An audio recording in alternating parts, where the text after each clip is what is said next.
जय जगन्नाथ। कल्याणी संख्या को आपण मानक स्वागत करुच्ची। आमर दुई निर्देशक श्री तापस बोस एवं श्री प्रणव दास सहित मु डॉक्टर रविनारायण रथ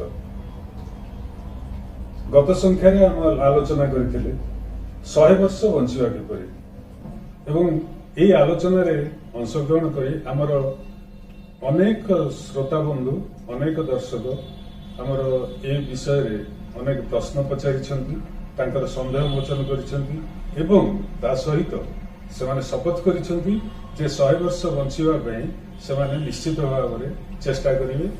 तेबे 100 वर्ष बंचिबार जो उपाय एवं जीवन शैली परिवर्तन करिवार जो जो दिग गुड़िक आम गत थर सूचेलु ता भितर गोटे थिला खाद्यपेय, आमर खाइबा कथा, आमर खाइबा प्रणाली, आमर खाइबार उपाय इत्यादि। जो जो माने दीर्घजीवी होइछन्ति एई प्रकार खाद्य पेय अनुसरण करिके सेई मानक कथा आमे आलोचना करथिलु। सेई क्रम रे आमे जापान कथा आलोचना करथिलु। तबे वैज्ञानिक माने, समाज विज्ञानी माने, खाद्य तत्वविद माने से माने देखिछन्ति जे पृथ्वीर गोटे निर्दिष्ट अंचल जोटा भूमध्य सागर तार चतुर्पार्श्व थिबा विभिन्न देश, से विभिन्न महादेशर माने जेमती यूरोप महादेश, एशिया महादेश एवं आफ्रिका महादेश या घेरिकी रही 22 टी देश, ताकू भूमध्य सागरीय देश बोली कहुए। से भूमध्य सागरीय देश मानकरे देखा जाइछि जे दीर्घजीवी संख्या सबुठारु अधिक एवं सेठी सर्वनिम्न आयुष होउछि 74 वर्ष एवं सर्वाधिक होउछि 87 वर्ष, अर्थात 74 रु 87 वर्ष, जहाँकि आम देश ठारू 4 वर्ष रु 17 वर्ष अधिक बयस से बंचुछन। तेणु सेमाने जदि सेमानंकर आमे जीवन प्रणाली तांकर जो जीवन शैली आमे अनुसरण करिबा, तांकर खाइबा पीवा कथा आमे जदि अनुसरण करिबा ताहले हुए तो आमर मध्य से दीर्घजीवी हबार अवकाश आसीजिव। आपण मानक भितर अनेक चिंता करुथिबे से तो सब यूरोप महादेशर देश, से सब तांको देशर खाइबा प्रणाली आमे अनुसरण करिबा कोन संभव हो? निश्चय संभव हो, कारण खाद्य पेय खाद्य वस्तु रे किछि किछि फरक रही पारे, किंतु खाद्य नीति सेटा आमे अनुसरण करि परिबा। मु जेतेबेले तांकर खाद्यपेय कथा कहूची सेतेबेले मो आखि आगे अछि सुषम खाद्य। सुषम खाद्य अर्थात सेमाने जहा जहा खाती आमे मध्य सेया खाऊ, किंतु कथा होची परिमाण, विभिन्न वस्तुर परिमाण इत्यादि एवं अनुपात इत्यादि ये ठीक रहा दरकार। एई परिमाण और अनुपात को नहीं गोटे शब्द आपण शुणिथिबे सुषम खाद्य सृष्टि होइछ। ए सुषम खाद्यटा कौन ना आमर स्वास्थ्य पई जहा जहा खाद्य रे जो जो उपादान दरकार ये समस्त उचित परिमाण रे उचित अनुपात रे रहिथिबा खाद्य को सुषम खाद्य कहा जाए।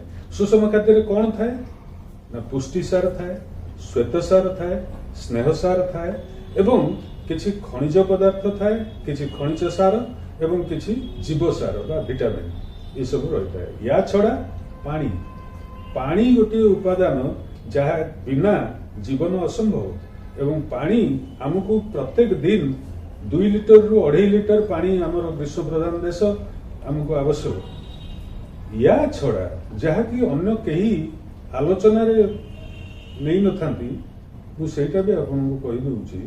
गोटे होची तंतु, प्रत्येक व्यक्ति पई दिन को अति कम रे 15 ग्राम तंतु जातीय खाद्य बा तंतु आमर खाद्य रे रहितबा आवश्यक। ये होची मोटा मोटी भाव रे ये होची सुषम खाद्य। सुषम खाद्यर ए जो 5-6 विभाग कथा कहली सेतरे आमर जदि श्वेत सार कथा देखिबा, प्रत्येक खाद्य शस्य एवं केतेक फलमूलरू ए श्वेत सार आमको मिलता है।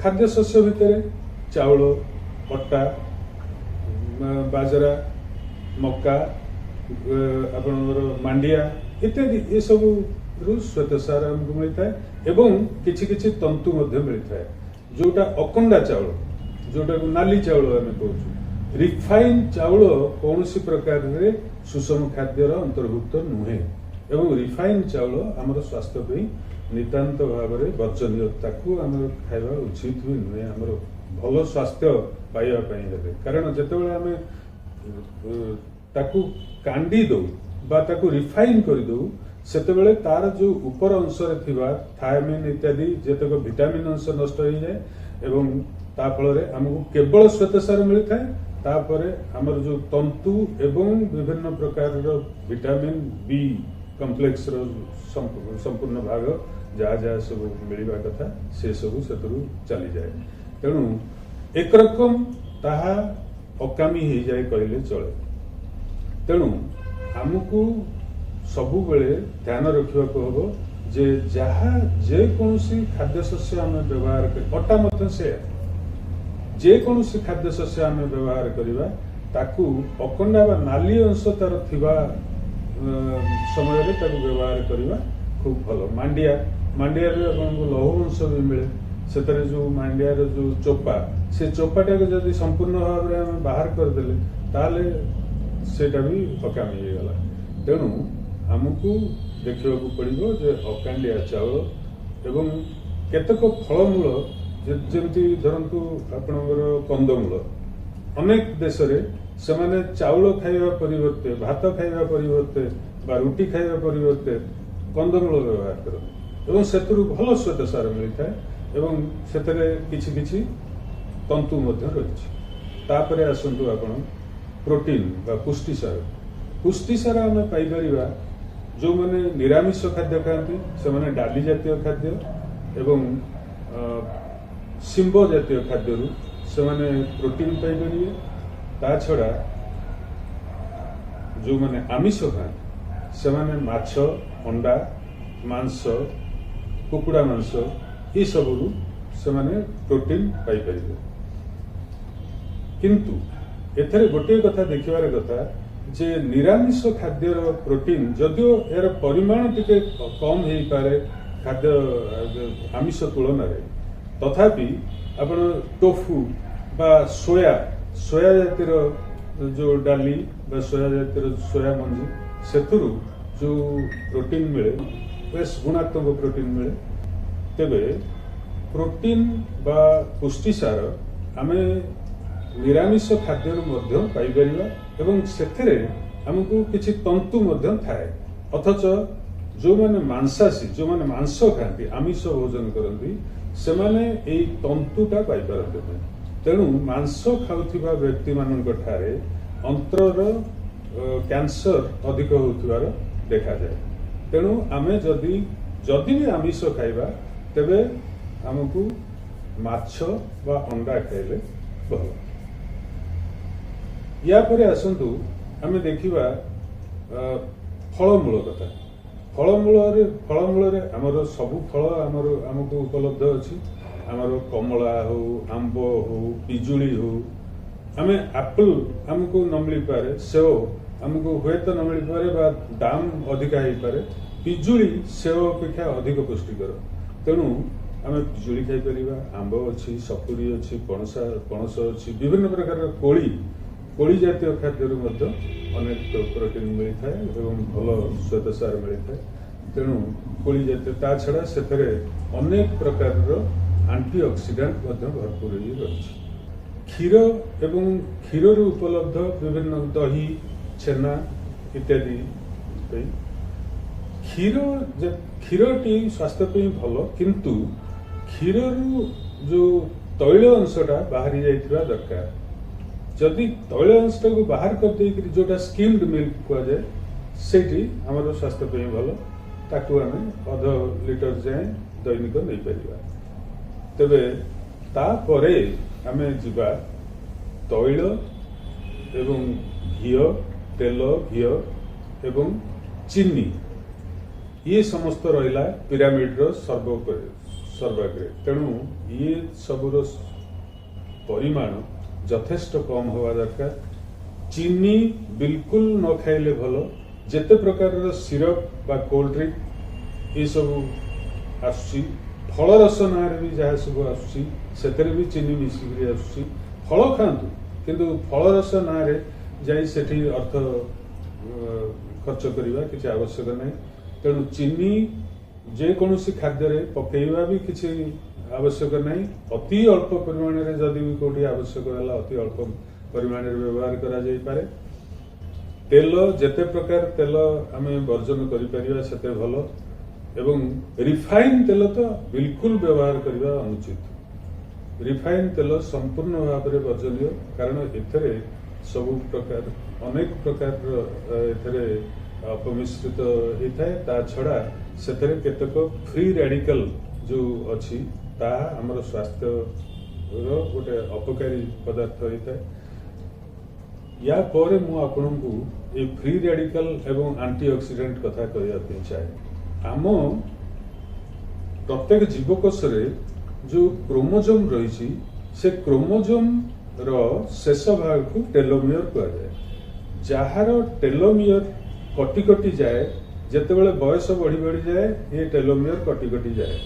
किंतु ये कटे क्या प्रभाव रे ये जो फ्री रेडिकल बा मुक्त रेणु तार प्रभाव रे ये सब कटि कटि जाए, कारण से आसिक ये टेलोमियर उपर आघात करे।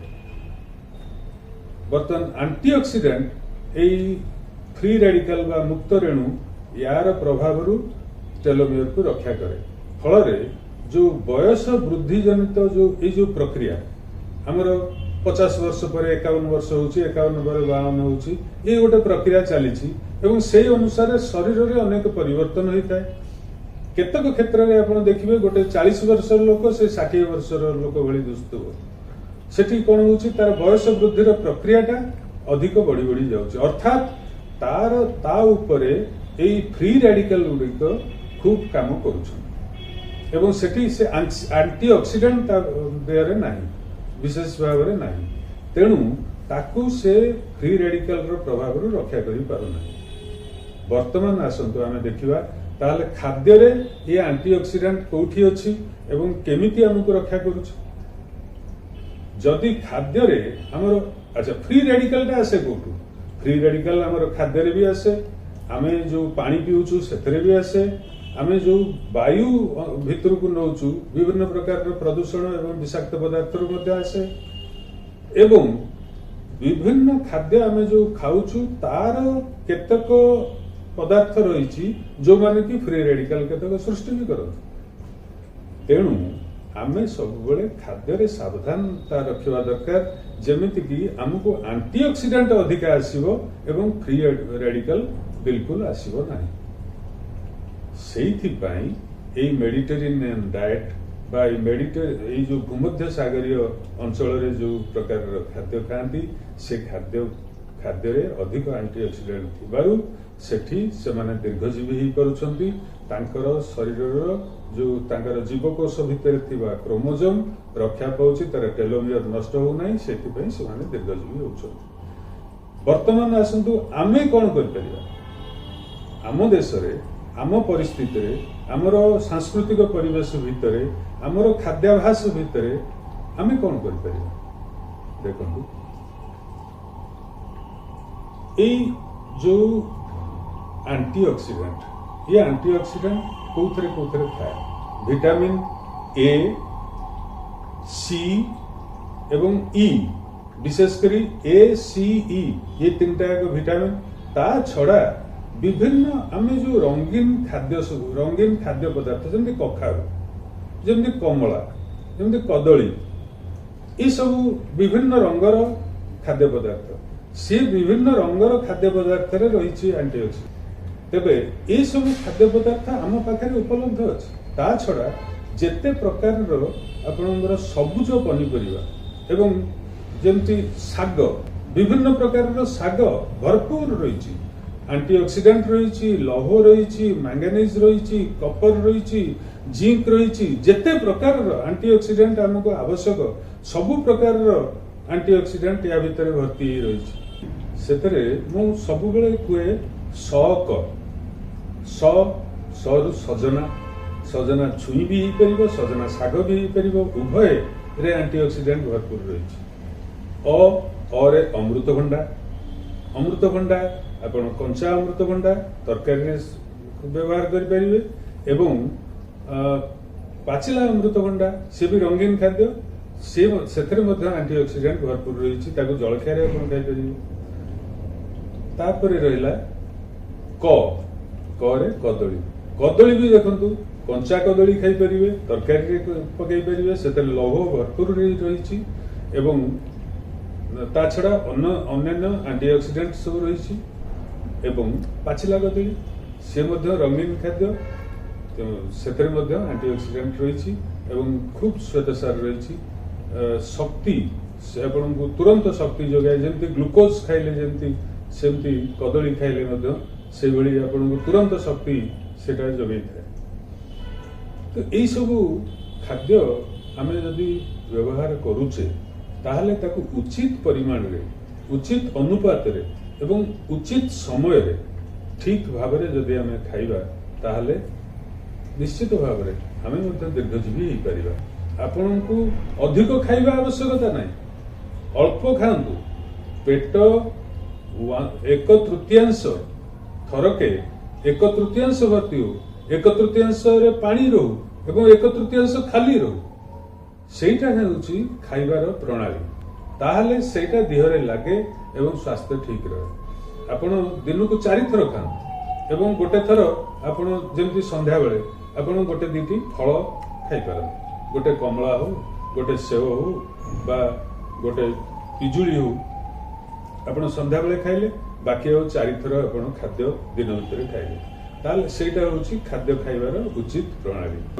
ସ୍ୱାସ୍ଥ୍ୟର ବିକାଶ କରିବା ପାଇଁ ଏବଂ ଆମକୁ ଦୀର୍ଘଜୀବୀ କରିବା ପାଇଁ ଆମର ଖାଦ୍ୟ ଆମକୁ ସାହାଯ୍ୟ କରିବ।